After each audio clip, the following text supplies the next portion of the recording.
Sejumlah partai telah mendeklarasikan dukungan mereka untuk bakal calon presiden baik Ganjar Pranowo, Prabowo Subianto, dan Anies Baswedan.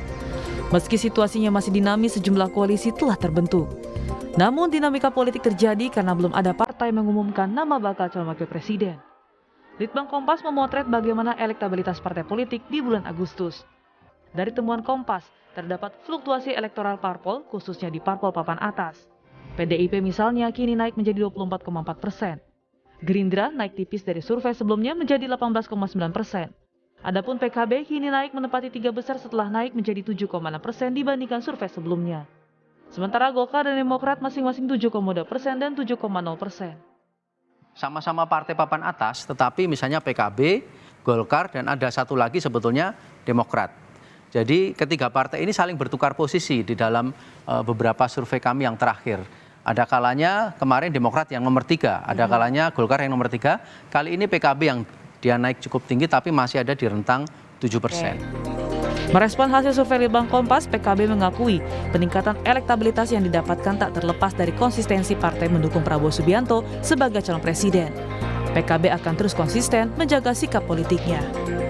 Tentu ini tidak lepas dari dinamika dan kerja keras Ketua Umum PKB Gus Muhaimin, termasuk dengan seluruh perangkatnya dari caleg yang ada maupun kegiatan-kegiatan yang aktif dilakukan oleh berbagai partisipan PKB, relawan, dan semuanya. Sementara Partai Demokrat tak mau ambil pusing soal hasil rilis Litbang Kompas terkait elektabilitas partai yang berkorelasi dengan pilihan calon presiden. Meski Demokrat mencatatkan penurunan, Demokrat fokus pada kerja ke masyarakat. Hanya ada satu polling yang kita percaya, yaitu nanti yang diambil pada tanggal 14 Februari 2024. Kita berkeliling ke masyarakat, kita bertemu sama masyarakat secara keseluruhan menyampaikan kepada kami menginginkan adanya satu perubahan. Perubahan ke apa? Ke arah yang lebih baik, ke arah yang lebih bisa menekankan pentingnya pemerataan pertumbuhan bukan hanya di Pulau Jawa tapi juga di berbagai wilayah di Indonesia. Sementara itu PKS juga naik menjadi 6,3% dibandingkan survei sebelumnya. Nasdem turun menjadi 5,9%, adapun PAN, Perindo masing-masing di kisaran 3% dan P3 yang turun di bawah 2%. Sementara partai lainnya ada di bawah 1%. Namun temuan survei dari Litbang Kompas yang menarik adalah tidak semua dari pemilih partai politik akan memilih bakal capres yang diusung partai. Survei Litbang Kompas hari ini berdasarkan pemilih parpol terhadap bakal capres, hanya ada 4 partai politik yang pemilihnya masuk dalam kategori loyal terhadap bakal capres yang diusung partainya. Keempatnya ialah PDIP, Partai Gerindra, Partai Nasdem, dan Partai Keadilan Sejahtera. Sebanyak 62,2% pemilih PDIP akan memberikan suaranya untuk Ganjar Pranowo bakal capres yang diusung partai ini di Pilpres 2024. Hal yang sama juga terdeteksi di kelompok pemilih Gerindra, sebanyak 62,3% pemilih Gerindra akan menjatuhkan pilihannya kepada Prabowo Subianto. Sementara pemilih PKS terekam ada 52,9% pemilihnya akan memilih Anies Baswedan, juga 50% pemilih Nasdem akan menjatuhkan pilihan pada Anies Baswedan. Namun fenomena pemilih partai yang memberikan suara kepada bakal calon presiden yang tidak diusung oleh partai pilihannya tetap berpotensi terjadi. Tim Liputan, Kompas TV. Saudara, tidak ada jaminan langkah partai politik mengusung bakal calon presiden akan diikuti pula dengan dukungan pemilihnya. Lalu sejauh mana faktor suara baca pres sangat berpengaruh? Bisakah kemudian para bakal calon presiden ini mendongkrak elektabilitas parpol? Kami akan hadirkan perbincangannya dengan sejumlah narasumber hari ini. Sudah hadir di studio peneliti senior Litbang Kompas, Mas Toto Suryaningtyas. Selamat pagi Mas Toto. Langganan ya beberapa hari terakhir ini. Terima kasih Mas Toto. Kemudian bergabung juga secara daring, ini ada Wakil Ketua Umum PKB, Daniel Johan. Selamat pagi Mas Daniel. Pagi Ketua DPP PKB Mbak. Oh ya, oke. Maaf Pak, sebelumnya kami akan sampaikan Ketua DPP PKB, kemudian juga ada Ketua DPW dari Partai Nasdem Jawa Barat, Kang Saan Mustafa. Selamat pagi Kang Saan. Pagi. Selamat pagi Bapak-Bapak, salam sehat selalu. Pagi semua. Selamat Baik, selamat pagi. Saya ke Mas Toto terlebih dahulu, Mas Toto dengan terbitan dari penelitian Litbang Kompas hari ini, judul besar di koran ini adalah dukungan pemilih dan partai tidak selalu sejalan. Apa fenomena yang terjadi dari survei ini? Ini fenomena split ticket voting ya. Jadi sebetulnya itu hanya istilah saja, tapi intinya rekomendasi dari partai politik terhadap calon presiden itu tidak sama dengan pilihan dari pemilih partai tersebut. Jadi ini sesuatu yang ada lumrah di dalam sistem pemilihan langsung, di mana preferensi terhadap tokoh yang akan dipilih sebagai calon presiden itu tidak selalu sama, karena identitas partai politik, kemudian juga sejarah, kemudian juga tradisi dari partai-partai itu berbeda dan tidak selalu bisa diakomodasi oleh calon presiden yang dicalonkan oleh partai politik. Nah, partai politik mungkin memiliki pertimbangan tersendiri, kalkulasi politik, bagaimana supaya bisa mendapatkan efek ekor jas dari mendukung capres tertentu. Tetapi dukungan itu belum tentu bisa mendapatkan respon yang sama dari publik, karena tadi ada banyak narasi, ada banyak kesejarahan yang berbeda di tiap-tiap partai politik. Tadi menarik, ada efek ekor jas. Itu adalah efek dari bakal calon presiden yang diharapkan bisa kemudian meningkatkan elektabilitas dari parpol pengusungnya. Nah, kalau sampai saat ini, adakah efek itu yang terjadi di sejumlah partai yang utamanya sudah mendukung istilahnya mendukung bakal calon presiden melalui partainya sendiri ataupun yang sudah bergabung secara koalisi? Gimana Mas Toto? Ya, pertama-tama efek ekor jas itu adalah hubungan positif antara popularitas dan elektabilitas. Jadi nilai elektoral dari seorang capres ya, seorang capres terhadap elektabilitas partai politik. Jadi harapannya dengan efek ekor jas itu bisa menaikkan elektabilitas atau nilai elektoral dari partai politik. Itu bisa kita lihat kalau yang sekarang itu yang paling real, kita bicara soal kepuasan terhadap Presiden Jokowi dengan elektabilitas PDI Perjuangan dalam hal ini. Kemudian juga proyeksi ya, jadi harapan positif terhadap Prabowo dengan kenaikan atau soliditas dari elektabilitas Partai Gerindra. Jadi memang kalau kita lihat efek ekor jas ini ternyata bukan hanya capres tapi juga presiden. Tetapi bahkan kalau sekarang mungkin kita bisa juga melihat efek ekor jas ini dalam bentuk-bentuk yang lebih sederhana. Kalau di baliho-baliho itu Mbak, di pinggir-pinggir jalan kita bisa lihat bagaimana tidak hanya capres, misalnya ya Pak Jokowi dengan Pak Prabowo misalnya, kan balihonya besar, itu kan harapannya ada asosiasi bahwa Pak Prabowo ini adalah sama dengan Pak Jokowi. Jadi asosiasi itu yang diharapkan bisa sampai kepada publik lalu menimbulkan apresiasi sehingga tingkat approval-nya naik, approval ratingnya naik. Akan tetapi juga kalau sekarang kita lihat di jalan-jalan itu bukan yang capres, kadang-kadang tokoh saja. Tokoh saja dipasangkan, kemudian dijadikan background. Gitu. Memang sebagian besar tokoh itu sifatnya tokoh politik ya. Jadi misalnya kalau PDI itu ya mungkin Ibu Mega atau mungkin Mbak Puan gitu kan, bukan capres. Gitu.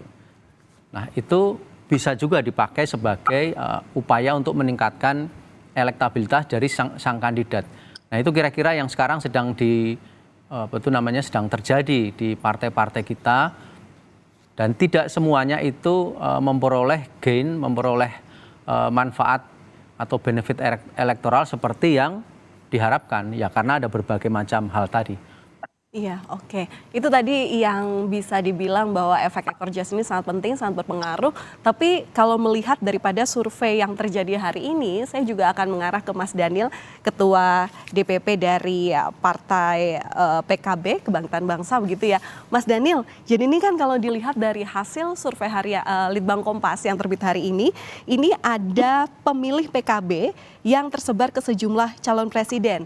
Kalau saya elaborasi lewat angka ya, ini 34,6% pemilih PKB ke Pak Prabowo, 25% ke Ganjar Pranowo, dan 14% ini ke Anies Baswedan. Nah ini apakah sebelumnya memang dari PKB ini sudah menghitung kalkulasi atau dampak dari keputusan politik untuk kemudian berkoalisi dan mendukung salah satu bakal calon presiden, dan efeknya ternyata terjadi seperti ini? Sudahkah ada kalkulasi sebelumnya? Mas Daniel, silahkan. Iya, makasih. Pertama, kalau kalkulasi secara serius belum, tetapi kalau kalkulasi secara perhitungan laporan-laporan dari basis, yaitu menjadi kalkulasi kami. Tetapi ya terima kasih hasil Litbang Kompas sudah memotret dan memberikan ilustrasi seperti itu akan menjadi masukan yang berarti. Dan sejauh ini memang semakin menguatkan bahwa koalisi kiri itu saat ini menjadi koalisi yang paling tepat. Karena memang dukungan kader menunjukkan bahwa dukungan kader terbesar kan ke Pak Prabowo. Ya, meskipun angkanya masih di bawah 50% ya. Ini ada kekhawatiran tersendiri nggak, Mas Daniel? Tidak, karena kan belum deklarasi satu pasang. Nanti begitu sudah dideklarasi satu pasang, misalkan Pak Prabowo Caimin, ya kita akan melakukan kampanye total dan semua akan kembali ke satu pasangan itu.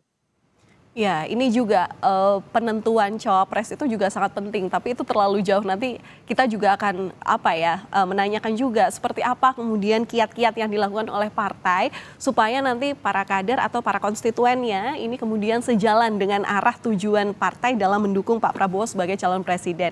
Nah, saya juga mau ke Kang Saan. Kang Saan, kalau dilihat dari survei di sini, ini ternyata sudah sejalan kelihatannya ya, 50% ini memilih Pak Anies Baswedan untuk kemudian diharapkan bisa menang begitu. Jadi sejalan dengan tujuan dari keputusan politik bergabung dengan koalisi perubahan. Nah, ini kalau misalnya melihat dari survei yang dihasilkan, sudah puaskah belum dengan hasil yang kemudian ternyata para parpolnya ini, anggota parpol maksud kami ini termasuk loyal dalam mengikuti arah keputusan partai? Kang Saan. Ya, tentu yang pertama ya kami ucapkan terima kasih ya ke Litbang Kompas yang secara reguler terus melakukan survei, dan ini tentu sangat membantu bagi kami di partai politik. Jadi nanti menjadi semacam evaluasi dan sekaligus juga panduan untuk kerja-kerja politik kami ke depan. Nah, yang kedua terkait dengan efek ya ekor jas itu memang nggak bisa dipungkiri, itu pasti akan ada, apalagi sejak pemilihan presiden dan legislatif itu disatukan. Jadi kalau misalnya sebelum 2019, misalnya 2014, 2009, 2004, karena legislatif dulu baru pemilihan presiden, efek ekor jas calon presiden itu tidak terlalu nampak ya, karena memang belum diputuskan waktu pelaksanaan pileg. Nah, begitu 2019 dan nanti 2024 pileg dan pilpres itu dilakukan berbarengan, maka pilihan terhadap calon presiden akan berpengaruh juga terhadap elektabilitas partai pengusung tersebut. Jadi, nah tentu itu sangat fluktuatif juga karena memang dinamis ya, tergantung situasi sampel diambil seperti tadi Mas Toto sampaikan. Nah, yang kedua soal distribusi. Kalau misalnya kita lihat dari base pemilih partai, misalnya base pemilih Nasdem, kalau di Litbang Kompas ini kan sekitar hampir 6% lah ya base pemilih Nasdem itu. Nah, dari 6% pemilih Nasdem itu terdistribusi ke 3 calon presiden, dan dari distribusi itu memang linier antara dukungan Partai Nasdem terhadap calon presiden, misalnya terhadap Mas Anies, dengan pemilih Partai Nasdem. Jadi pemilih Partai Nasdem itu relatif loyal, relatif solid sesuai dengan arah dukungan partai.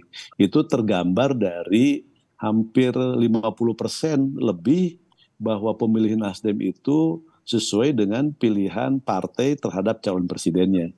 Jadi terdistribusi 50% terhadap Mas Anies. Jadi ini menandakan bahwa memang soliditas pemilih itu menjadi penting, jadi supaya tadi linier. Nah, ini tergambar kan, dan tentu ini harus terus dimaksimalkan, karena kalau misalnya itu tidak hanya di pilpres ya, di pilkada pun banyak seperti itu.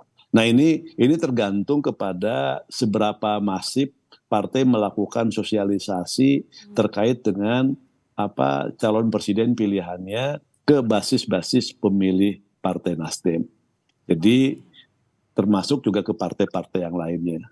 Oke, berarti Mas Toto bisa dilihat ya, berdasarkan tadi pernyataan Kang Saan gitu ya, istilahnya soliditas partai ini sudah terbentuk, para calon legislatif ini sudah mulai menggerakkan mesinnya untuk kemudian mensosialisasikan siapa calon presiden yang didukung. Bisa dikatakan ini benar-benar loyal para pemilih Nasdem? Ya, kalau dari angka tadi 50% ya sudah mulai terbentuk soliditasnya. Kita lihat kalau yang paling tinggi itu kan misalnya Gerindra dan PDI itu angkanya kan 62. Di atas 50, ya, 60%. Jadi mereka yang memilih PDI 62% memilih Ganjar. Mereka yang memilih Gerindra 60% itu memilih Prabowo. Jadi angka 50 ini menurut saya sudah mulai menunjukkan harapan. Tetapi juga mungkin harus dilihat juga mereka yang menjawab tidak tahu. Nah, iya. Jadi menjawab jawaban tidak tahu itu kan juga bagian yang sebetulnya sering agak diabaikan, tetapi itu sebetulnya menggambarkan potensi suara yang masih bisa diraih di masing-masing partai politik. Jadi partai politik itu kan bisa meraup suara dari wilayah-wilayah yang dia sudah menentukan pilihan, tetapi juga yang masih ragu-ragu, yang menjawab tidak tahu. Dan ini ada beberapa partai di sini yang cukup besar, misalnya seperti PAN dan Golkar. Ya, yang pemilih tidak tahu itu angkanya masih ada di atas 35%. 37%. Jadi itu masih sepertiga lebih. Nah, ini yang menjadi potensi, tapi juga sebetulnya bagi partai menjadi alarm, karena bisa jadi ini merupakan pemilih loyal, tetapi dia dalam tanda petik frustasi juga, ini kok kandidatnya nggak sesuai dengan harapan dia misalnya. Oke. Nah, itu kan tadi kalau analisis dari Mas Toto soal kepada Nasdem gitu ya, yang mungkin saat ini keterpilihan atau dukungan pemilih dan partai ini sejalan. Tapi bagaimana dengan PKB yang kelihatannya dari angka ini terbagi-bagi gitu kepada Prabowo Subianto ini 34,6%, sementara terhadap Ganjar Pranowo ini juga tipis-tipis dekat gitu, angkanya 25%. Ya. Apa yang harus diwaspadai? Mungkin juga supaya Mas Daniel ini juga bisa laporan gitu ke para pimpinan. Yang jelas Mas Daniel lebih tahu dari saya soal PKB. Itu satu. Yang kedua, PKB ini partai dengan karakteristik yang sangat lokal. Jadi kalau di data kami 80% lebih itu dari Jawa, dan kita bisa duga Jawanya di mana itu di Jawa Timur. Dan Jawa Timurnya di mana? Jawa Timurnya di wilayah-wilayah yang non Mataraman. Gitu. Kalau Mataraman itu akan banyak PDI, meskipun juga PKB juga cukup kuat di sana. Jadi wilayah-wilayah Arek di Surabaya sekitarnya dan Jawa Timur sebelah timur, termasuk juga Madura. Jadi wilayah sangat lokal PKB ini, sehingga tipologi partai yang sangat localized semacam ini punya keuntungan dan punya kelemahan. Ada banyak analisis bahwa pertarungan ini pada akhirnya akan rebutan wilayah Jawa Timur. Dalam hal ini kan wilayahnya PKB. Nah, ini mungkin menjadi kartu truf juga buat PKB ya. Lalu sekarang makanya PKB ini kan bisa memain-mainkan ini kan tuntutan menjadi cawapres dan seterusnya.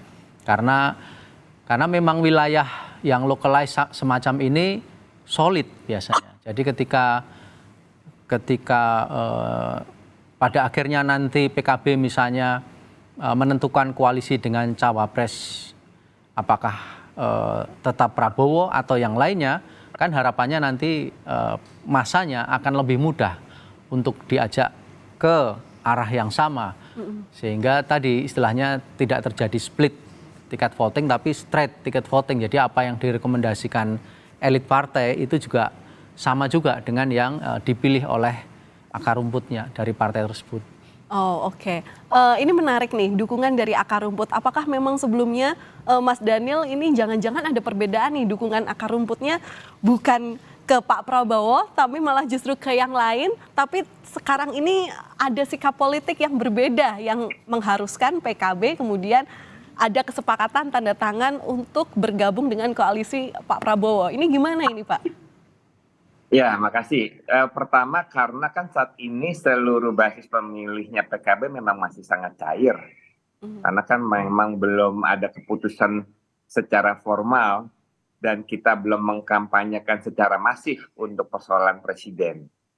Nah, nanti kalau sudah ada pasangan yang pasti, apalagi kalau sudah didaftarkan ke KPU, kita kan akan total football, kita akan masif sampai ke daerah-daerah dan seluruh kader, seluruh struktur sampai di tingkat ranting kan akan diinstruksikan melakukan sosialisasi dan kampanye untuk pemenangan pasangan capres-cawapres dari PKB ini. Jadi kita masih sangat memaklumi dan kalau sekarang posisinya Pak Prabowo lebih besar, artinya itu juga sudah suatu kemajuan yang signifikan. Karena mungkin kalau secara alaminya bisa saja terbalik. Misalnya Pak Ganjar lebih tinggi karena kan ada hubungan kultural yang mungkin Pak Ganjar dari Jawa Tengah misalkan ya, sama Jawa seperti itu. Sehingga kondisi saat ini bahwa kader basis PKB itu lebih besar memilih Pak Prabowo merupakan itu perkembangan yang signifikan. Karena sinyal-sinyal yang menunjukkan saat ini PKB berkoalisi dengan Gerindra dengan Pak Prabowo. Ya, itu nanti yang juga akan jadi menarik. Apakah kemudian hasil survei hari ini berdampak pada istilahnya koalisi yang sudah terbentuk, apakah justru ini nanti akan mengubah peta politik? Berdampak pada kenaikan elektabilitas partai. Nah, oke, nanti kita akan bahas ke sana usai jeda. Jadi tetaplah bersama kami di Sapa Indonesia Pagi. Terima kasih Anda masih bersama kami di Sapa Indonesia Pagi hari ini. Masih bersama dengan kami ada peneliti senior Litbang Kompas, Mas Toto Suryaningta, kemudian juga Ketua DPP Mas Daniel Johan dan juga Ketua DPW Partai Nasdem Jawa Barat Kang Saan Mustafa. Mas Toto, ini juga yang menarik untuk ditanyakan ya. Utamanya adalah terkait dengan peta koalisi yang mungkin dengan survei yang terbit saat ini itu berpengaruh terhadap kedekatan masing-masing parpol. Apakah ini ada kemungkinan peta koalisi akan berubah karena otomatis dengan melihat survei kali ini masing-masing parpol akan mulai saling goda-menggoda lagi nih di luar koalisi. Gimana Mas Toto? Pertama-tama kami tidak mau jumawa ya dengan ini hasil survei Kompas. Masing-masing partai itu pasti punya survei internal gitu. Dan survei-survei sebelumnya juga sudah dipaparkan ya oleh lembaga-lembaga penelitian yang lain, ada SMRC, ada LSI, ada indikator dan lain-lain.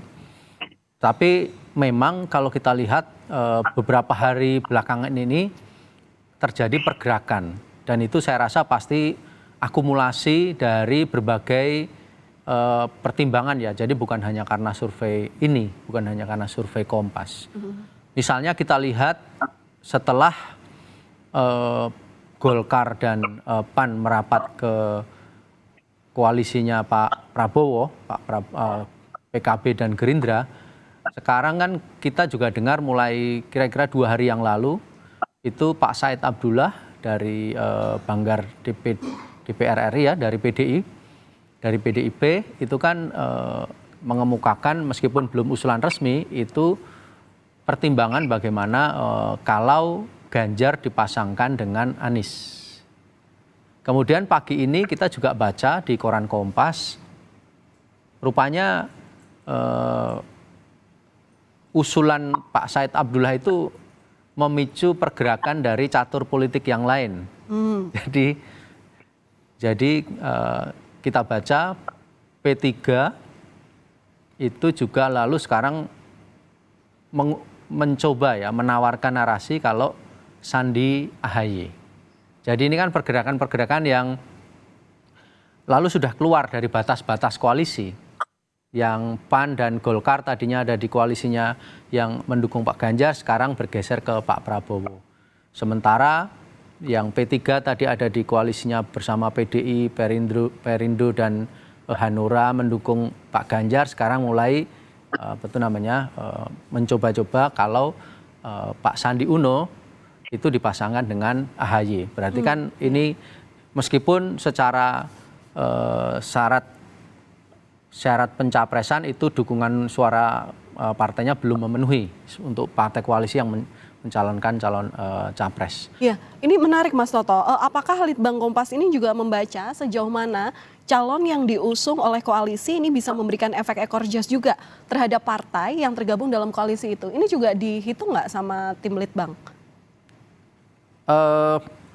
Sudah ada di sini tadi yang kita bahas tadi, sebetulnya seluruhnya adalah bagian dari efek ekor jas. Jadi memang tadi sudah kita sampaikan, memang efek ekor jas ini sebetulnya adalah hubungan positif. Jadi kalau capres yang didukung oleh partai politik itu punya approval rating yang bagus di mata pemilih, itu diharapkan partai politiknya akan naik. Tapi kan faktanya tidak semuanya mendapatkan hal itu. Jadi misalnya sebagai contoh, misalnya tadi kan kita bahas juga ada Nasdem di sana, di mana Nasdem ini mencalonkan mengusung Anies Baswedan, tapi kan belum terlalu naik. Nah ini kan ada hal yang lain, bukan berarti efek ekor jas itu tidak ada, tetapi ada hal lain yang mungkin harus diperbaiki dari mesin politiknya Nasdem, dari bagaimana performance Nasdem, sehingga pencalonan Pak Anies ini bisa juga dinikmati oleh Nasdem dalam bentuk kenaikan elektabilitas. Kalau sekarang kan enggak, Nasdemnya agak sedikit turun dibandingkan survei kita di bulan Mei yang lalu. Ya, Kang Saan menanggapi terkait hal ini, gimana nanti caranya Nasdem ini untuk mendongkrak suara, untuk menggerakkan para konstituennya, untuk semuanya memilih terhadap calon yang memang diusung oleh Nasdem, yakni Pak Anies Baswedan. Karena kalau dilihat dari survei hari ini, meskipun memang suara 50% bulat memilih Pak Anies Baswedan sejalan dengan dukungan partai, ini masih ada angka 13,8% yang justru memilih Prabowo Subianto. Nah ini gimana cara membulatkan suara agar semuanya para pengikut atau para istilahnya konstituennya Nasdem ini loyal terhadap arah dukungan pilihan politiknya partai gitu? Ya, yang pertama sebagai partai yang baru 2 kali ikut pemilu ya, dan baru pemilu nanti ketiga di 2024, dengan tingkat loyalitas pemilih yang sejalan dengan kebijakan partai atau menembus angka 50, itu menurut saya sudah jauh relatif solid. Artinya partai ID itu sudah mulai nampak ya, itu kuat di Partai Nasdem. Bayangkan misalnya tadi menggambarkan tingkat loyalitas PDIP misalnya 62%, yang itu memang calon presidennya dimiliki sendiri kan gitu loh. Kader dari bawah dan juga sudah berjalan sekian puluh tahun gitu kan. Itu saja belum maksimal. Memang kita agak susah untuk mendapatkan, dan bukan hanya problem Nasdem tapi juga pasti yang lainnya, itu agar tingkat loyalitas itu menjadi maksimal, bisa misalnya mendekati 100% terhadap dukungan partai terhadap calon presidennya. Tapi partai akan terus berupaya gitu loh. Nasdem akan terus berupaya agar pilihan partai itu linier juga dengan pilihan pemilih Partai Nasdem. Ini penting. Jadi supaya supaya basis-basis pemilih partai pengusung itu solid, sehingga bisa ekspansi ke pemilih-pemilih yang belum menentukan pilihannya nanti pada 2024 yang akan datang. Nah, partai akan terus mensosialisasikannya, partai terus akan mengkampanyekan calon presidennya, tidak hanya ke basis-basis pemilih Partai Nasdem, tapi juga ke basis-basis pemilih yang belum menentukan pilihan. Pasti kan masih ada swing votersnya kan. Iya, betul. Jadi swing voters rata-rata itu kan masih bukan di atas hanya 20% Pak swing voter. Iya, itu kan tinggi ya, itu satu. Yang kedua, memang yang namanya ekor jas terhadap partai itu kan tidak selamanya positif. pasti pilihan terhadap calon presiden itu akan berdampak terhadap sentimen apakah positif calon presiden yang diusung atau negatif. Nah, walaupun Nasdem ada penurunan dari survei Kompas sebelumnya, tapi kalau kita bandingkan dengan 1 tahun misalnya menjelang pemilu 2019 dengan 1 tahun menjelang pemilu 2024 atau 6 bulan menjelang pemilu 2024 dan 6 bulan menjelang 2019, itu kan ada secara grafik Nasdem itu kan ada jarak yang cukup bagus ya.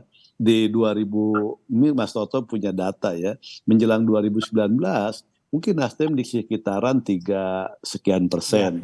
Nah sekarang kan sudah menembus angka hampir 6%. Itu kan gapnya hampir 100% ya gap itu. Nah dengan 3,5% Nasdem menghasilkan hampir 9,2%-an kan gitu loh. Itu 2019. Nah apalagi nanti menjelang 2024 yang terpaut hampir 3%. Nah, kita bisa hasil akhirnya kan tentu juga akan berbeda. Dan menurut saya ini pertanda positif buat Partai Nasdem. Dan tentu saya katakan bahwa pencapresan Mas Anies oleh Nasdem itu juga memberikan sentimen yang positif. Memang belum maksimal. Kenapa belum maksimal? Tentu ada di wilayah-wilayah tertentu yang basis pemilih Nasdem itu sentimennya negatif terhadap pilihan calon presidennya. Tapi ada di wilayah-wilayah tertentu itu sentimen elektoral pencapresan positif terhadap elektoral Partai Nasdem. Ini juga sama dengan ketika kita mencalonkan Pak Jokowi 2019, ada yang sentimennya positif, ada juga yang sentimennya negatif. Nah sekarang itu saya melihat secara umum sentimen terkait dengan pencapresan Mas Anies oleh Nasdem itu secara umum sentimennya relatif jauh lebih positif. Walaupun sekali lagi belum cukup signifikan. Nah karena memang kita tidak bisa memonopoli Mas Anies sendirian, karena juga terbagi efek elektoralnya itu oleh 3 partai yang lainnya. Berbeda misalnya dengan PDIP, efek elektoralnya itu ya dimonopoli oleh, efek elektoralnya Mas Ganjar itu dimonopoli oleh PDIP sendirian kan itu kan. Nah sama dengan Pak Prabowo yang sudah 2 kali mencalonkan sebagai ini pencalonan presiden yang ketiga kali oleh Gerindra, tentu monopoli efek elektoralnya jauh lebih besar ketimbang partai-partai pendukung yang baru gabung kan. Nah, hal-hal seperti ini juga tentu kami kalkulasi dan tentu akan terus kami maksimalkan sampai nanti pelaksanaan pemilu 14 Februari 2024 yang akan datang. Ya, ini juga hal yang kemudian saya tanyakan juga kepada Mas Daniel. Mas Daniel, jadi sejauh ini gimana caranya partai untuk memperlebar prosentase calon presiden yang didukung sehingga keputusan politik ini bisa ditentukan oleh para konstituennya, akan sejalan gitu? Ya, pertama tentu kita sangat penting untuk menunggu secara final pasangan presiden dan cawapres. Dan secara formal resmi itu menjadi dukungan yang dideklarasikan oleh PKB. Karena setelah itulah akan ada perintah partai, akan ada instruksi partai kepada seluruh kader untuk bergerak hingga ke basis-basis desa. Nah, yang kedua adalah memang juga tidak mungkin bisa 100%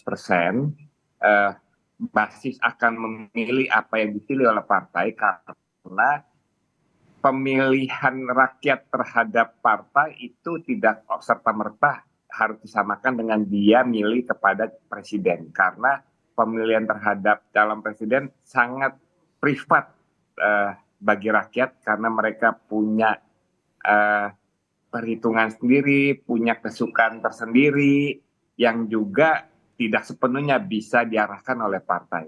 Tetapi dengan adanya struktur partai yang bergerak seluruh caleg, seluruh struktur yang bergerak masif serentak hingga ke desa-desa, tentu itu menjadi upaya yang signifikan dalam memperkuat suara nanti pasangan capres dan cawapres yang memang diusung oleh PKB.